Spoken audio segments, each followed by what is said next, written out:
শিখে নিতে পারবেন। এটা পটাশ, এটা সিউইড, আর এটা হলো ডিএপি। তাহলে এরকম কাগজের টুকরো আমি কেটে নেব কয়েকটা, এবং তার মধ্যে আমি কিছুটা হাতে করে এরকম পটাশ নেব, আর এই 7-8টা মতো সিউইড নেব, আর 6-7টা মতো এই ডিএপি দানা নিয়ে নেব। ব্যাস এইটুকুই। আর এই কাগজটা এরকম একটা পুড়িয়ে মতো করে নেব।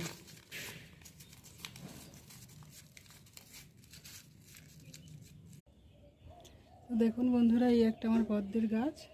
তো আমি কিভাবে খাবারটা দিই, এই যে টবে চারি ধার দিয়ে আমি দেবো না, একটু মাঝখান দিয়ে এই পুটলিটা আমি দিয়ে দেবো। সামান্য একটু মাটির তলায় দিয়ে দিলেই হয়ে যাবে।